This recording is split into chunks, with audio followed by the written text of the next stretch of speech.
Hi hello అందరికీ నమస్తే అండి. అందరు ఎలా ఉన్నారు? అందరూ బాగున్నారు. అందరూ బాగుండాలని మనస్ఫూర్తిగా కోరుకుంటున్నాను. అలాగే ఈరోజు రెసిపీ ఏంటి అనుకుంటున్నారు? ఈరోజు రెసిపీ వచ్చేసి వంకాయ కోడిగుడ్డు పులుసు అండి. పులుసు కూరగా చేయాలి, చాలా బాగుంటుంది టేస్ట్.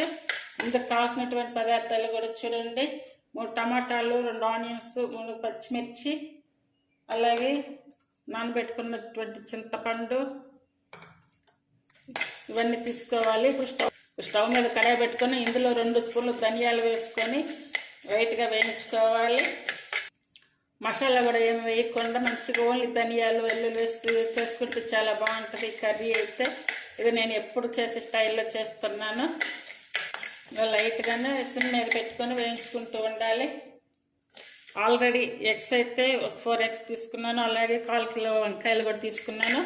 ఇవన్నీ కూడా రెడీ చేసి పెట్టుకొని కర్రీ తయారు చేసుకోవాలి. చూడండి, ధనియాలు ఇలా వేయించుకొని తీసి ఒక పక్కన ప్లేట్లో పెట్టుకోవాలి. ఇవి చల్లారి పెట్టుకొని అలాగే వెల్లుల్లి వేసుకొని పౌడర్ చేసుకోవాలి. అంటే పౌడర్ అయినా పర్లేదు, లేదంటే పేస్ట్కి అయినా పర్లేదు. ఇప్పుడు స్టవ్ మీద మళ్ళీ అదే కడాయి పెట్టుకొని 2 టేబుల్ స్పూన్లు ఆయిల్ వేసుకోవాలి. అంటే మనం తీసుకున్న కర్రీని బట్టి ఆయిల్ వేసుకోవాలి. 1/2 స్పూన్ వరకు జీరా. ఇప్పుడు ముందుగా కట్ చేసి పెట్టుకున్నటువంటి ఆనియన్స్ వేసుకోవాలి. జీలకర్ర వేగాక, జీరా వేగాక ఇలా సన్నగా కట్ చేసుకున్నటువంటి ఆనియన్స్ వేసుకోవాలి. అలాగే సాల్ట్ కూడా వేసుకొని ఫుల్ ఫ్లేమ్ మీద పెట్టుకొని ఎర్రగా వచ్చి మెత్తగా అయ్యే వరకు ఇవన్నీ ఉడికించుకోవాలి. నేను ఇక్కడ దగ్గరే ఉన్నాను కాబట్టి ఫుల్ ఫ్లేమ్ మీద పెట్టాను. ఇప్పుడు 2 రెమ్మల కరివేపాకు తీసుకోవాలి.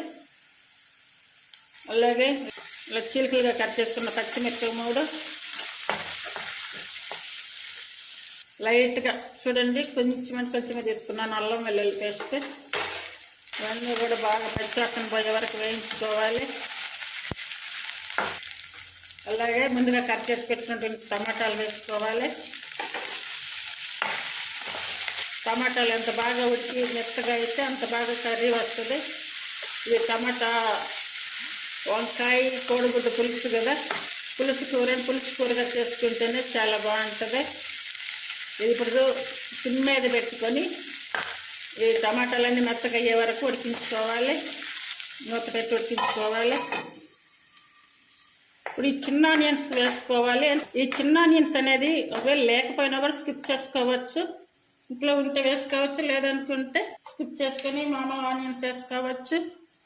అలాగే ఇప్పుడు పుదీనా కొంచెం ఒక 2-3 మండలు పుదీనా వేస్తున్నాను. ఇప్పుడు ఇవన్నీ ఉడికే టైంలో వంకాయ కట్ చేస్తా. వంకాయలు 1/4 కిలో తీసుకున్నానండి.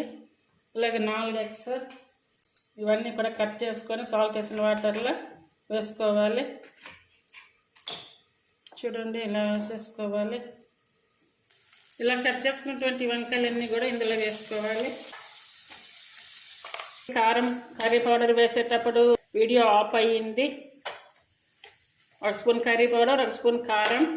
అలాగే ఈ వంకాయలని తాలింపులో వేసుకోబోయేటప్పుడు ముందుగా కట్ చేసుకుంటే కనుక వంకాయలు కూడా కరిడెక్కకుండా ఉంటాయి, కర్రీ కూడా కరిడెక్కకుండా టేస్ట్గా ఉంటుంది. ఇప్పుడు కంప్లీట్ సిమ్ మీద పెట్టుకొని వంకాయల్ని ఒక 5 మినిట్స్ ఇలాగే సిమ్ మీద ఉడికించుకోవాలి. అలాగే ఇప్పుడు ధనియాలు వేయించుకున్నాం కదా, ధనియాలతో పాటు వెల్లుల్లి కూడా ఇప్పుడు మిక్సీ పట్టుకోవాలి. అంటే మనం తాలింపులు ఉడికించుకోమన్నాము కదా, అలానే వదిలేయద్దు, మధ్యలో కలుపుకుంటూనే ఉండాలి. ఇప్పుడు ఈ పేస్ట్ కూడా వేసి కలుపుకోవాలన్నమాట. అంటే ధనియాలు వెల్లుల్లి పేస్ట్ ఇది అంతా బాగా కలుపుకోవాలి. అంటే కొంచెం తాలింపులు ఉడికితే ఏంటంటే కర్రీ అనేది కొంచెం టేస్ట్ వస్తుంది అన్నమాట. అలాగే 1/2 స్పూన్ వరకు పసుపు వేసుకోవాలి. ఇప్పుడు చింతపండు చిన్న నిమ్మకాయ అంత సైజు తీసుకొని చింతపండుని ఇలా రసం తీసుకోవాలన్నమాట. ఇది చింతపండు జ్యూస్ పోసుకోవాలి. చూడండి, చింతపండు పులుసు పోసాను, అలాగే కొంచెం వాటర్ కూడా వేసాను. ఇప్పుడు ఇది ఫుల్ ఆన్ మీద పెట్టుకోవాలి. అలాగే ఇప్పుడు ముందుగా ఉడికించి పెట్టుకున్నటువంటి ఎగ్స్ కూడా వేసుకోవాలి. నేను వీటిని అయితే ఫ్రై కూడా చేయలేదు, డైరెక్ట్గా బాయిల్ చేసిన ఎగ్స్ మాత్రమే వేసాను. కొంచెం ఘాట్లు పెట్టి వేసుకోవాలి. ఘాట్లు పెట్టి వేసుకుంటే కొంచెం ఉప్పు కారం పులుపులు అన్నీ కూడా అందులోకి వెళ్ళి టేస్ట్ వస్తుంది గుడ్డు తినేటప్పుడు కూడా. అలాగే ఫుల్ ఆన్ మీద పెట్టి కర్రీ మరిగే వరకు ఉంచుకోవాలి, మూత పెట్టుకోవాలి.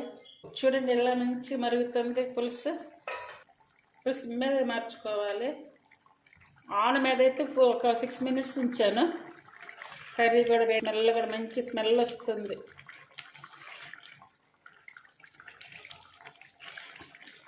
ఈ పులుసు అనేది ఇంకెట్లానే ఉంచుతానన్నమాట.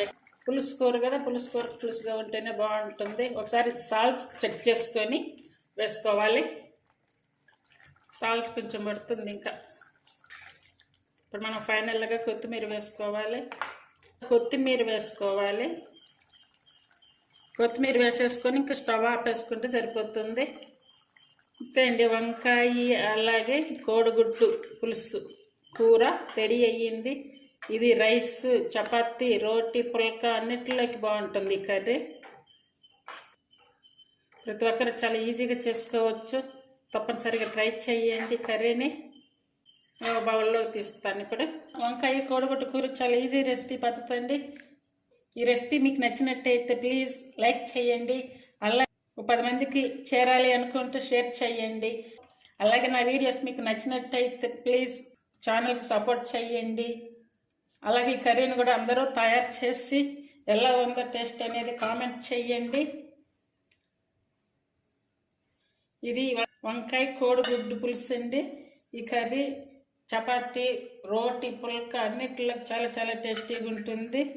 తప్పనిసరిగా ట్రై చేస్తారని అనుకుంటున్నాను. Thank you for watching.